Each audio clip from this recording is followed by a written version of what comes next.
Le 20 janvier 2025, Donald Trump a été investi pour un second mandat à la Maison-Blanche.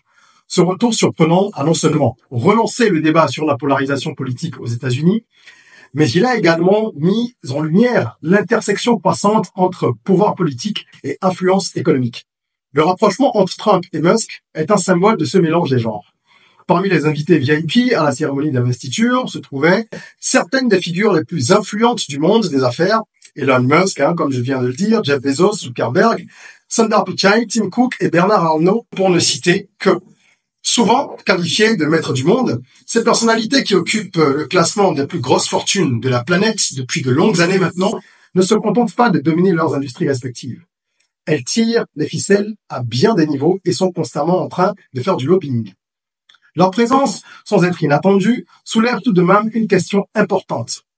Pourquoi étaient-ils tous là? Que recherchent-ils? Prenez de quoi noter, on en parle tout de suite. Je suis Régis Saizy, entrepreneur multipotentiel, conférencier, formateur et artiste. Je partage avec vous sur cette chaîne du contenu propulsif pour vous aider à rêver, oser et créer. Hello les rocks, j'espère que vous êtes solides. Moi, je suis en parfaite forme et je suis plein de gratitude envers l'univers et le Big Boss. Welcome on board. Si vous êtes là pour la première fois, ici, on rêve, on ose, on crée. D'où notre mantra, soyons rock. Nous abordons les thématiques suivantes, business, développement personnel et éducation financière. Et quand on parle d'actualité, c'est toujours pour analyser les sujets au-delà de ce qui est perceptible en surface.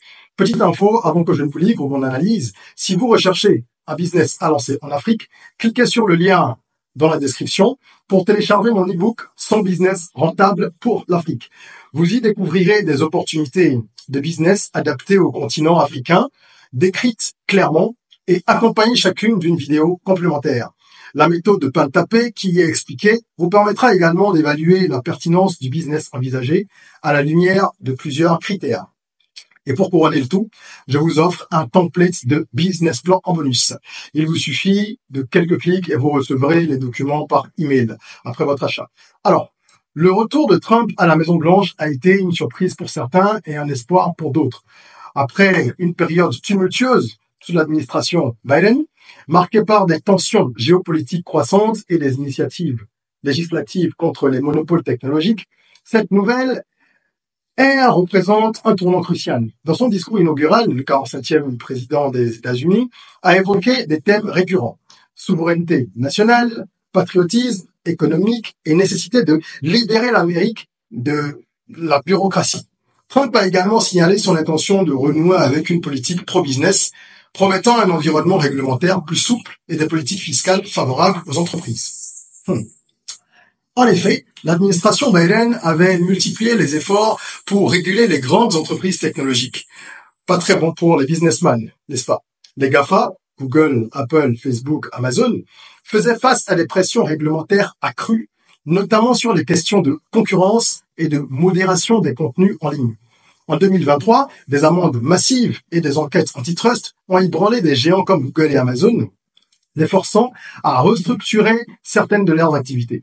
On peut donc imaginer que ces grands patrons nourrissent l'espoir de voir la bride quelque peu desserrée par le nouveau président. La présence de leaders tels que Musk, Mark Zuckerberg ou encore Sundar Pichai à l'investiture s'explique donc en grande partie par leur volonté d'influencer les politiques technologiques à venir. Trump a promis un cadre réglementaire plus favorable aux entreprises, ce qui pourrait inverser les restrictions imposées sous Biden. Lors de son discours, il a par exemple explicitement mentionné TikTok, affirmant qu'il permettrait à l'application chinoise de réintégrer le marché américain sous conditions. Une avance qui s'inscrit bien dans la philosophie pro-business qu'il a promis de mettre en place.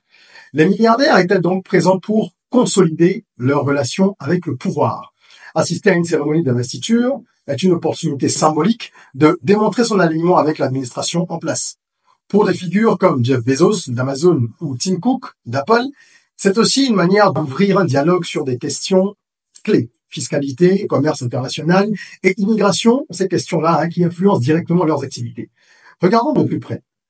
Elon Musk, PDG de Tesla, SpaceX et désormais propriétaire de X, anciennement Twitter, a joué un rôle central dans la campagne de Trump en tant que contributeur financier. Musk est connu pour ses ambitions. Il veut révolutionner les industries spatiales et énergétiques et son soutien à Trump pourrait garantir des contrats gouvernementaux lucratifs pour SpaceX. Le cas de Jeff Bezos est plus intriguant, car il a entretenu certaines tensions avec Trump par le passé. Mais les affaires sont les affaires. Donc Bezos était bel et bien présent à la cérémonie.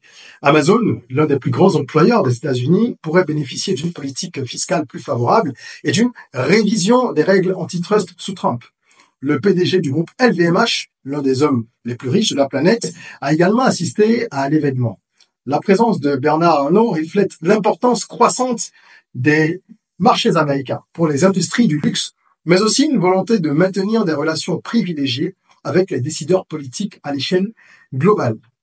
Quant aux dirigeants des grosses plateformes sociales, Mark Zuckerberg, le grand patron de Meta par exemple, et les autres, leur présence peut signaler leur intérêt pour les orientations de Trump concernant la régulation des réseaux sociaux et les nouvelles technologies. Sous l'administration précédente, ces entreprises ont été confrontées à des pressions législatives croissantes, ce qui explique probablement leur volonté de s'aligner maintenant avec le nouveau gouvernement. Mais alors, quelles sont les implications de cette convergence entre politique et économie? Un pouvoir économique sans précédent, c'est ce qu'il faut peut-être craindre, parce que ces leaders économiques présents à la cérémonie, une cérémonie de cette envergure, ça illustre en fait une pression que l'on pourrait retrouver au niveau des décisions. Les GAFA ont investi plus de 750 millions de dollars l'année dernière en lobbying, et ils deviennent donc des acteurs majeurs de la politique, en fait. Et les maîtres du monde pourraient avoir des répercussions à l'échelle planétaire quand on connaît la place et le rôle des États-Unis dans le concert des nations et leur lien avec Trump aujourd'hui. Par exemple, les initiatives commerciales ou technologiques pourraient ouvrir de nouvelles opportunités pour les marchés émergents, mais aussi exacerber les inégalités économiques. Cependant, cette convergence soulève des préoccupations quant à la concentration excessive du pouvoir entre les mains de quelques individus. Elon Musk, par exemple, contrôle à lui seul plusieurs industries clés, transport, communication, énergie, et pourrait exercer une influence disproportionnée sur les décisions gouvernementales. Quelles leçons tirez-vous de tout ceci? Personnellement, je vois un tableau qui rappelle un peu ce qu'on peut voir assez souvent. Politique et affaires ne font pas bon ménage, mais finalement cohabitent toujours. Les hommes politiques font les grands entrepreneurs, et les grands entrepreneurs financent également les politiciens. C'est ainsi depuis toujours. Au Nigeria, par exemple, les milliardaires, Tony Elumelu, Dangote, Otedola et bien d'autres, ont bénéficié de la volonté manifeste des dirigeants de fabriquer à une époque une caste d'hommes forts à l'échelle nationale. Et avouons-le, cette manœuvre a été une réussite. Bref, politique et business sont toujours en flirt, un flirt périlleux mais inévitable. Avec le retour de Donald Trump aux affaires, cette alliance business politique risque de se renforcer.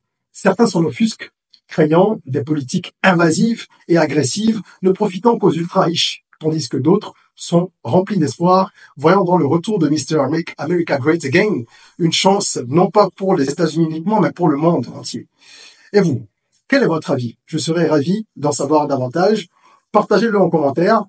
Ce sont des sujets qui nous concernent tous, parce que la place qu'occupe l'Amérique dans le concert des nations, je le répète, est une place indiscutable. Et donc, il y aura des répercussions pour chaque pays, chacun d'entre nous étant également un maillon de son pays. Merci d'avoir suivi cette vidéo. Mettez un petit like si vous avez apprécié le contenu et l'analyse. Partagez la vidéo pour que nous puissions enrichir le débat et voir quelles sont les leçons que nous pourrons nous-mêmes tirer de tout cela.